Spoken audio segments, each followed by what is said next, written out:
O apóstolo Paulo disse que nos últimos tempos seria assim. Ele fala até de muitos que apostatariam da fé. Realmente, nós chegamos nesses últimos tempos.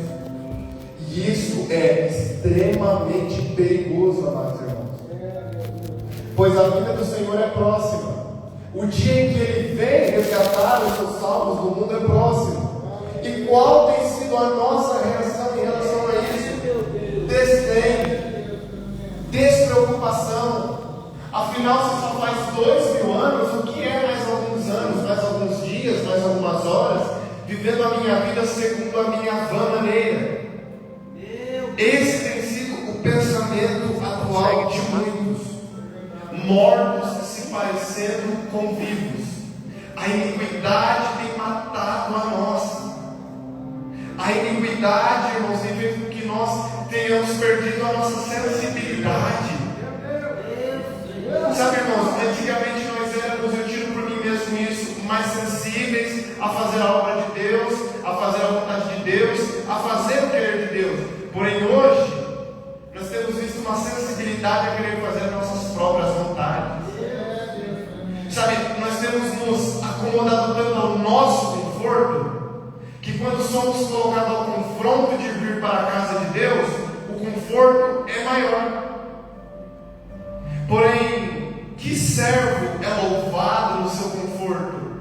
Na verdade, o servo é louvado enquanto está desconfortável. Porque enquanto ele está desconfortável para si, é porque ele está trabalhando para a obra.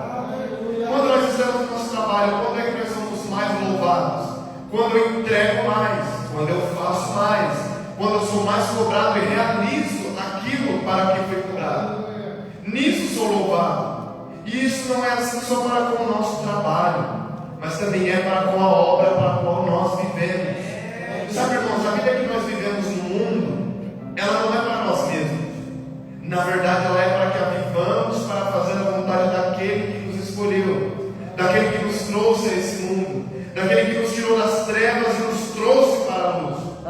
Sabe, nós falamos na aula de sexta-feira com os jovens, eu fui o professor, o irmão José Cláudio me ajudou, que a vida que nós vivemos deve ser feita para Deus, pois nós somos justificados, nós somos salvos, e a nossa atitude mediante a isso é ser gratos, é ser ousados na obra do Senhor, é ser vivos na obra do Senhor. Sabe, ultimamente nós temos visto na igreja crentes zumbis.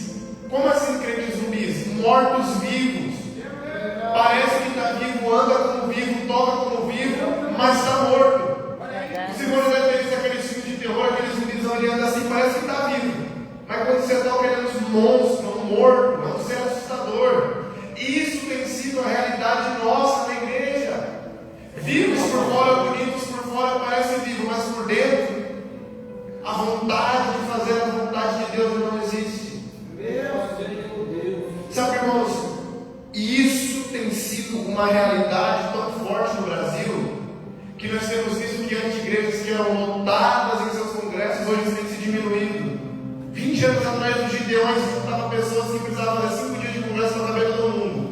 Hoje, um dia cabe todo mundo, no outro dia nem tem mais ânimo para congresso. Se um congresso, uma conferência ao nível de gideões ou qualquer outra chega a esse nível, quem dirá as igrejas menores? Nós não temos visto. Eu conheço pastores que às vezes eles dizem que só vai ele e a família, prega para a família e às vezes vai embora sem ter tido ninguém. Meia hora de culto, acabou o culto. Isso é assustador, irmãos. Isso não é normal. Ah, mas os irmãos estão cansados do serviço. Irmãos, com a comodidade que nós temos hoje para com os nossos serviços, nós nem podemos dizer que nós nos cansamos. Pastor, eu sei que é pedreiro, há 30 anos atrás, vou contar 10, eu não sei não vai assim, uns 10, 15 anos atrás, não era mais difícil fazer uma casa do que é hoje? Não era mais cansativo? E os irmãos pedreiros da igreja não vinham, adoravam, louvavam, iam dormir tarde, acordavam cedo com mais disposição? E hoje que é mais fácil? E agora? Eu já trabalhei em serralheria, irmãos, antigamente as obras eram mais difíceis segundo os fios que contam. Hoje simplesmente você vai lá, faz 10 minutos de serviço com a lixadeira, acabou, você tem cansa. Mas nós temos que ter esse desânimo, esse cansaço. essa desculpa verdadeira. Porque é verdade que me canso, mas não deixa de ser uma desculpa. Porque se fosse para qualquer outro compromisso, eu arrumaria uma disposição, eu arrumaria um tempo, eu arrumaria e renunciaria para ele. Porém, quando se trata da casa de Deus, da obra de Deus, da vida com Deus, isso já não tem mais sido real. Vocês não estão vendo como isso é um esfriamento do amor para com a obra do ministério? Não se trata apenas de amor apenas um com o outro. Claro que é importante, claro que tem que ser aumentado, claro que tem que ser desenvolvido o amor com o próximo. Mas se eu não amo a obra, se eu não amo essa igreja, e eu não falo igreja para as paredes, se eu não amo o meu irmão que é a igreja, como que isso vai se desenvolver? Sabe, quando Jesus deixou a missão do ID, Ele deixou para pessoas que tinham desejo, de amor e disposição, pessoas que estavam dispostas a entregar seu sangue, sua vida, tudo, para que a obra de Deus avançasse. Pessoas que estavam dispostas a renunciar todas as coisas. E nós temos renunciado o que hoje? E eu não falo isso como um desafio aos irmãos, porque isso também é uma realidade para mim. Mas eu trago isso como um alerta, porque um dia, seja ele qual for, estaremos perante um tribunal, e lá prestaremos contas de todas as coisas que fizemos. E o que será a nossa resposta para Deus? Irmãos de 2.000 anos atrás convertiam 3.000 almas. Hoje a gente, com um celular que consegue alcançar milhões de pessoas, não fazemos a mesma coisa que aqueles irmãos com mais dificuldade faziam. E aí, irmãos, qual vai ser a nossa desculpa? Qual vai ser a nossa defesa? Qual vai ser o nosso argumento diante do Eterno?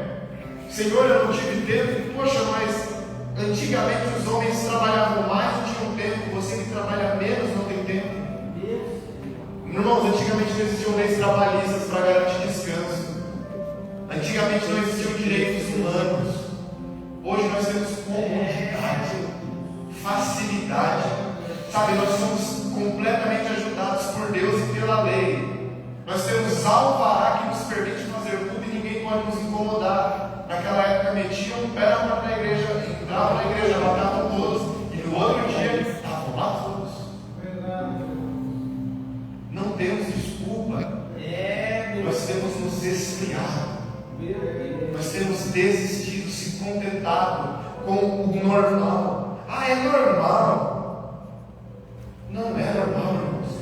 Nós estamos acomodados, acostumados. Sabe, a igreja tem se acostumado com o sagrado, assim como o povo se acostumou com o maná. Os irmãos do povo de Israel, todo dia caiu o maná dos céus. Era um milagre, mas parece que o milagre, ao ser repetido muitas vezes, vira normal. Parece que a coluna que nos esquentava de noite, que a nuvem que dava refresco ao dia, era normal. Parece que o mar já não tinha mais se abrido. Parece que o Jordão já não tinha mais se abrido. Parece que os exércitos não tinham sido mais derrotados. O zelo pela casa de Deus se diminuiu. Nós vemos isso com a história de Nadab e Abiú, os filhos de Arão, que bebedando-se, levaram fogo estranho para dentro do tabernáculo. E nós, irmãos, será que nós, por estar acomodados ou embriagados com nossos próprios desejos, temos trazido fogo estranho para dentro do altar? Para onde está a presença de Cristo? A presença de Cristo é maior do que a da Arca da Aliança. A Arca da Aliança era também respeitada que se ela fosse tocada, os homens morreriam. A presença de Cristo, a presença de Deus, manifestar que o Espírito Santo é muito maior. E qual tem sido o nosso zelo para com isso? A reverência para com isso? O desejo de fazer? Sabe, irmãos, o zelo pela casa não nos consome mais. O desejo de fazer a vontade não nos consome mais. O desejo de estar nos átrios do Senhor todos os dias da nossa vida não arde mais em nós. Nós nos acostumamos com a presença. A presença virou normal. Você está aí, irmão? Aleluia. É perigoso. É a mesma coisa que você correr à beira de um precipício e achar que não vai vai cair, até o dia que você cai e se machuca todo. Como tem sido o seu desejo para com a casa de Deus? Como tem sido o seu zelo para com a arca? Como tem sido a sua fome pelo maná? Como tem sido a sua expectativa para com os milagres? Qual tem sido a sua reação quando Deus opera livramentos e milagres na sua vida? Irmãos, eu vim aqui hoje para não chorar por causa de uma prova ter sido realizada. Isso é lindo hoje em dia, porque a gente vai lá, mas a prova não fui eu, é a minha capacidade, eu sou capaz. Irmãos, os irmãos têm noção de quanto nós somos frágeis, dependentes da graça de Deus? O irmão Jonas aqui presente pode falar, esses dias ele tomou um tombo, ele se machucou. Ele falou, irmãos, como? Ele falou para ele, Fernando, como nós somos frágeis. Um tombo. E tem homens e mulheres, aqui o irmão João, graças a Deus, ele é um homem de Deus, humilde, mas tem homens e mulheres que se acham em sua força até o dia que ela se esvai. Nós somos necessitados, irmãos, da presença. Mas nós temos rejeitado a nossa força vital. Nós temos rejeitado aquilo que nos dá força, pastor André. A nossa força, a nossa vitalidade, a nossa vida não é só mais um culto, é vida sendo emanada, é palavra sendo liberada, são pérolas que transmitem riquezas e vida para nós.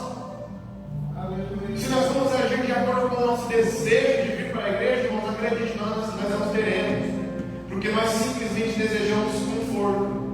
Porém, todo dia eu não acordo de manhã falando, hoje eu não estou com vontade de trabalhar. Eu acordo falando, hoje eu tenho que trabalhar. E eu vou, faço o meu melhor. Mas para com a casa de Deus isso não tem mais existido. Olha o perigo. Olha que situação alarmástica. E nós temos visto tudo isso e simplesmente cruzado os braços e falado, não estou nem aí mais. O problema não é meu. Afinal, eu não sou o pastor. O dever é dele. Você não é pastor, mas você é um membro do corpo de Cristo. O seu dever é fazer aquilo que a cabeça te manda. Mão não manda por si mesma em si mesma. Mão obedece o comando do cérebro. Obedece a cabeça. E a cabeça é Cristo, irmãos. Por mais que o pastor seja o líder, ele está sendo encaminhado por Cristo. Nós não devemos apenas o respeito a ele, mas a honra ao Cristo que está por trás dele, a obediência a ele, ao Cristo que está por trás dele, a reverência a Cristo que está agindo nele. Aleluia! Aí quando nós somos convocados, não vamos, não queremos, não desejamos. Sabe, irmãos, se pelo menos nós fôssemos todo dia, sabe, ficássemos 3 horas de culto, de segunda a domingo, eu entenderia o cansaço. A gente trabalha 3 dias por semana, é um culto de 2 horas. Cansa de quê? 6 horas na semana, cadê um dia de trabalho? Se ainda pelo menos, sei lá, 3 horas de culto, 7 dias por semana, ou ainda é pelo menos muitas horas, eu entenderia o cansaço, a exaustão, mas não é assim. Nós temos os nossos dias para descanso da carne, e ainda assim no dia de prestar culto, não queremos. No dia de prestar cultos, arrumamos outros compromissos, uns com trabalho, outros com família, outros têm valorizado até mais seus filhos do que a obra de Deus. Irmãos, está escrito que aquele que valoriza mais seus filhos, sua mulher, qualquer um acima de mim, não é digno de mim. Qualquer um que valoriza seu trabalho, suas próprias coisas, não é digno de mim. Eu sei que é difícil, eu entendo a dificuldade, eu também sou humano, mas a nossa fraqueza é onde Deus se aperfeiçoa, é onde Deus vai agir, é onde Deus vai operar. Então você fala, mas hoje eu não estou com forças.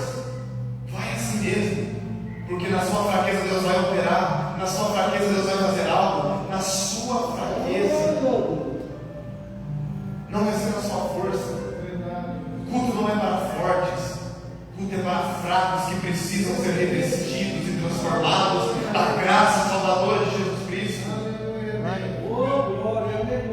Irmãos, o salmista, no Salmo de número 84, ele fala que o desejo de estar na casa de Deus o consumia, de maneira que ele diz que eu não desejo estar em qualquer outro lugar. Eu poderia estar em qualquer outro lugar, mas nenhum outro lugar me consome mais do que estar na casa e nos atos do Senhor todos os dias da minha vida.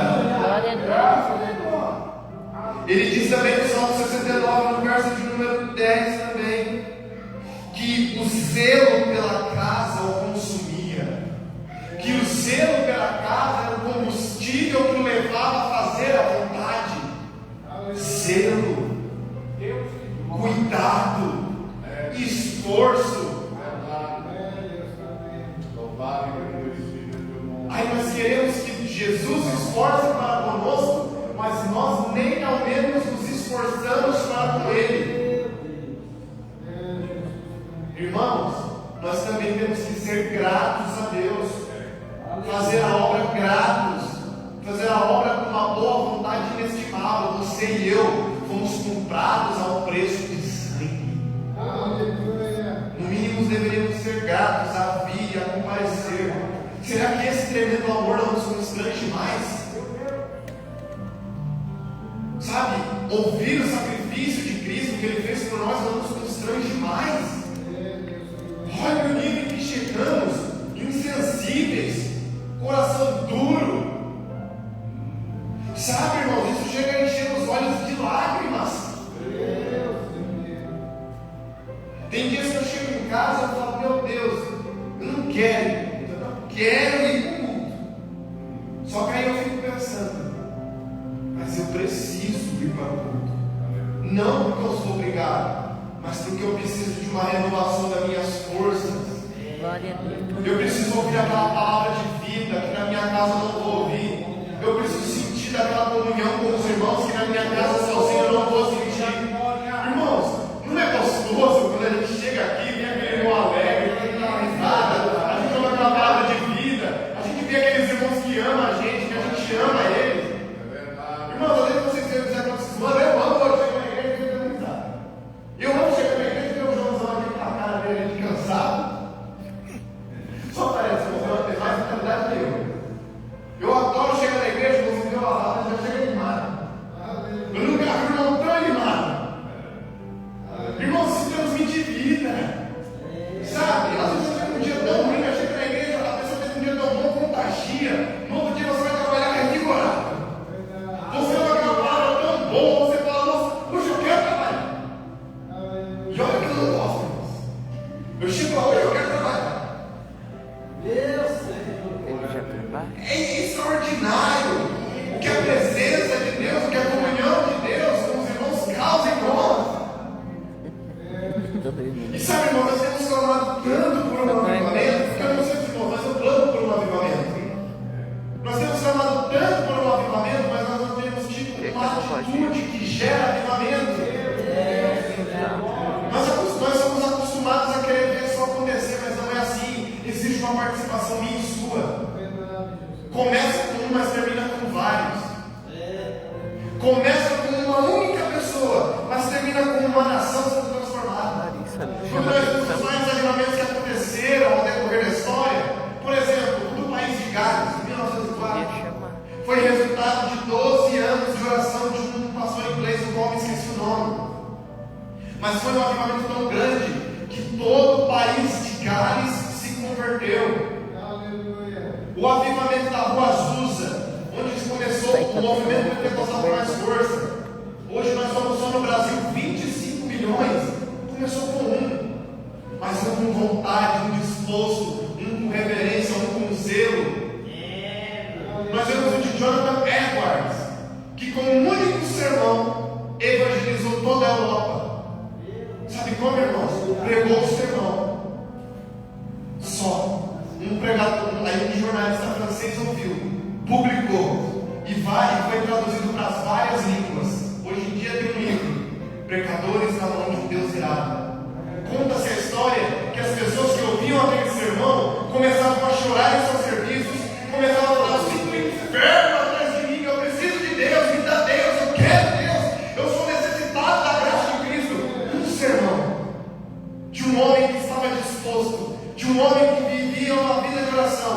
um homem que queria e vivia por fazer a vontade de Deus.